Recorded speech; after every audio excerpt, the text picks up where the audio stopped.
Hello and welcome to Got Mike, Game of Thrones and Me. This is one of the first episodes, third episode, something like that. Trying to get the swing of things, doing the whole OBS thing. My son is producing for me, doing edits, adding beautiful pictures, and so if it doesn't look good, blame him, but it's going to look great because he's a talented young buck. I am Mike S. Miller, for those who don't know already. I am the cover artist for the A Game of Thrones and A Clash of Kings comic book series. Also, I've done various works with George R.R. Martin over the past 16 years now. Starting with the Hedge Knight series, Hedge Knight, Sword and Sword, Mystery Knight. You can see those on various book sites, or check them out on YouTube. People have uploaded video versions of those books too. I was thinking about doing one myself, but I don't know. That seems like they would take an awful lot of time. So, anyways, I wanted to pop in here today. You know, I was watching a few videos on theories about Game of Thrones and whatnot, and something came to mind. The Song of Ice and Fire. This book series is called The Song of Ice and Fire. I was watching a video about how someone was claiming that Melisandre would be the stand-in for Azor Ahai's wife, where, you know, if you... Anyways, there was a whole theory about it, about her, you know, being the heart that had to be the sword that brings about Lightbringer, would come through sacrificing her, stabbing her through the heart, rather than, you know, other theories have Dany being the replay of that whole, you know, quenching the sword in Azor Ahai's wife, basically. And it got me to thinking. It's a song of ice and fire. The ancestral name of the sword of the House Stark is ice. We saw that. I mean, Ned carried ice until he was, killed, and that sword has been, that particular sword of Valyrian steel had been with House Stark for 400 years, but it had been the ancestral name of the sword of House Stark for as far back as the history of the Starks, which go back to the First Men, even existed. So, a song of ice and fire. Now, if the other person's theory about the sword of fire being quenched, Lightbringer is the sword of fire, right? It has its own heat. It has, the sword legendarily was always warm from the fire within it.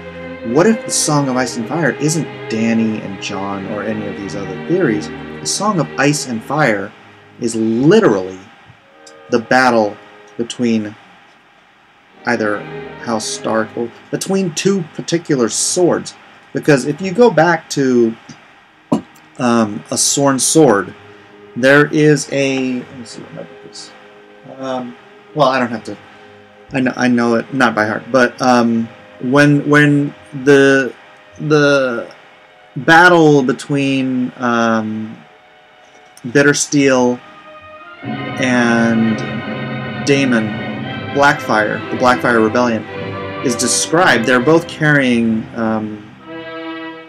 Valyrian steel swords. I'm trying to remember the names. One was... So, one... It is... Okay. So, one...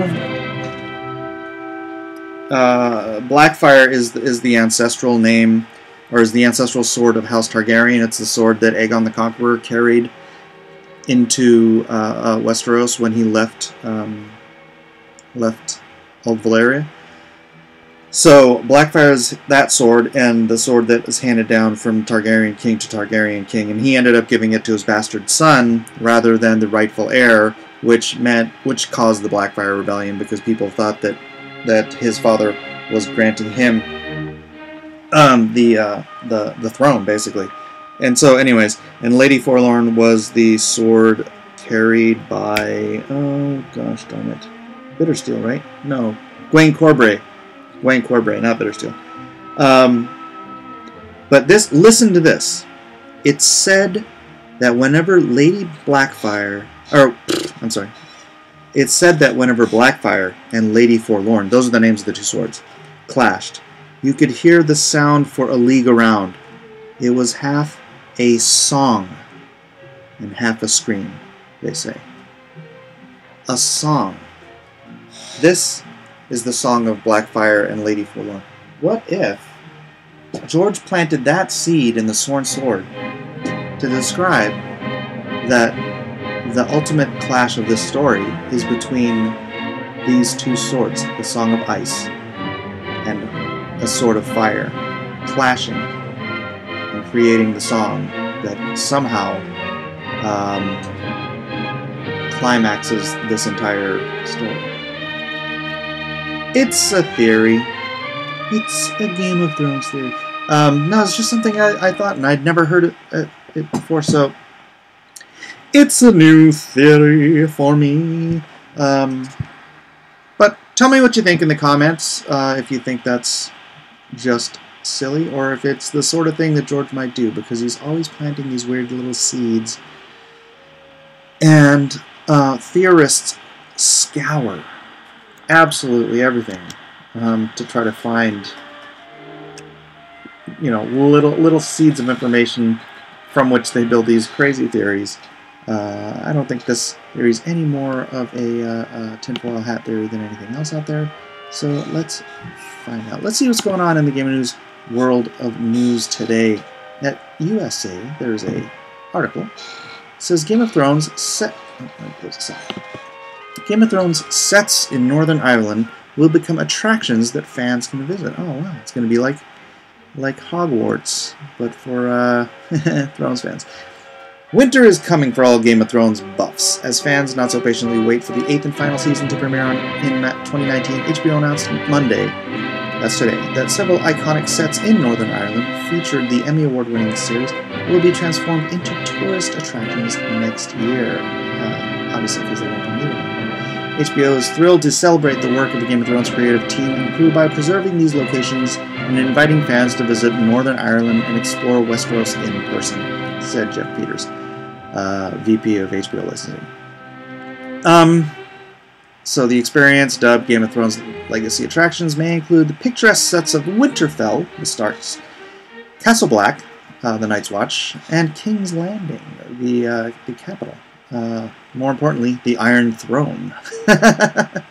In addition to exploring locations, the attraction will give visitors an up-close and personal look at costumes, props, weapons, and other production materials.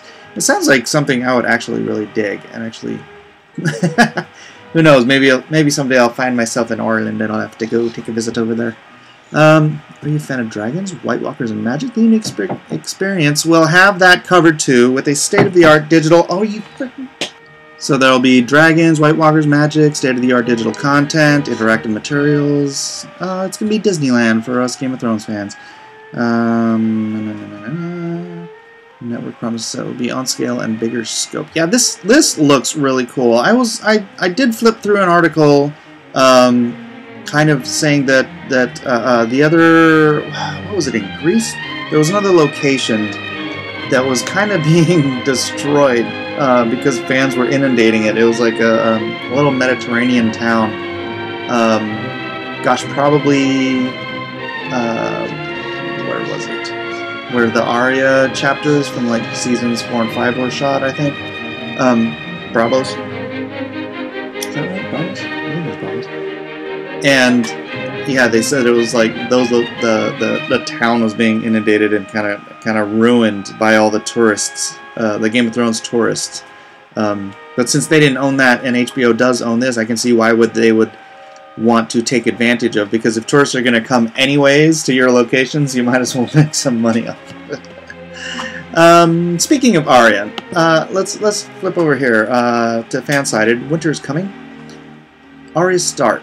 Maisie Williams teases big things for the female characters in Game of Thrones Season 8. She says, I'm the serial killer everyone's rooting for, talking about Arya Stark, the character who made us famous, and she's not wrong. When Arya murdered a roomful of Frey family members in the Game of Thrones Season 7 premiere, we all cheered. Although, if we thought about it, maybe we shouldn't have. As crowd-pleasing as Arya's quest for revenge can be, it has a pretty dark side, as Williams explained in an interview with Elle. I think until last season, Arya was always killing the baddies. But then we saw her start to use those manipulative powers. It's not until she had the whole dialogue with her sister Sansa in the last season that you realize what she's become, and that she's being awful to someone who we love. For me, it was really a great moment as an actor to be able to play the character you love as a baddie. It felt so amazing, even though it's an awful scene. But she rights her wrongs in the end. Also, Sophie Turner, who plays Sansa, is my best friend, who gets to be on set with her best friend, me. We lift each other up. So that's nice. Elle also asked Williams about the accusations that Game of Thrones is a sexist show. For me, Game of Thrones is a medieval world in which women don't have a lot of rights, and yet they still prevail, she responded. But I do think that as the seasons have gone on, it's become more and more amazing for women, and this final season is going to be incredible. It just feels great being on the set with all these girls. They're all ruling, you know. They're all back on top. It's pretty impressive. Yeah, that she does actually make a good point. It's a medieval world. The world was quite different. You can't judge... I mean, granted, this is fantasy, but you can't judge people based on the historicity of their time and place, right? Their place in history. You can't say, oh, Andrew Jackson was a terrible human being because he owned slaves. Well, everybody of position owned slaves when Andrew Jackson was alive. And that was... So that does not take away from all of his amazing military and political victories. It doesn't make him any worse of a person than anyone else. It's like trying to say JFK was a horrible, horrible president because he cheated on his wife. So, I mean, granted, that's not historical, but it's, you know, the bad things people do don't take away the good things that they do, necessarily. I mean, obviously there's exceptions to that rule. But, anyways, does that mean that a woman will win the Iron Throne in the end, with Daenerys Targaryen and Cersei Lannister at loggerheads and Sansa in the wings? There are a few contenders. We can't count out Brienne of Tarth or Arya herself, although the both of them are more warriors than leaders. Yeah, there's no way on earth they would... I don't even know why they bothered mentioning that. Early on, Williams identified with Arya. When I was younger, the similarities between us were quite black and white, she says. I was a tomboy who liked to climb trees, but now I've changed and I realize they're more subtle, like we're both hot-headed and I jumped the gun. Anyways, it's just... The rest of it's just sort of like her talking about being a girl and getting to play in new movies and whatnot. And, you know, looks aside, Arya really doesn't look like, or Maisie Williams doesn't look like Arya as described in the book, who is described as an unattractive young girl with a nickname of Horseface. But, yeah, and it's funny, I even drew years ago, like 15 years ago, I was, you know, planning on drawing this book for the rest of my life, and I did an illustration of Arya and sent it to George. And he's like, she's not that cute. She shouldn't have this little, you know, cutesy face. But all that aside, physically the casting is not on point. But I think as an actor, she's done a wonderful job. And as we are talking about Arya, I did want to pop up a couple of pieces I've done in A Clash of Kings with Arya on the cover. So here's Arya, I believe this is issue 3 or 4? I should probably look this up. But this is Arya with her wooden practice sword and needle.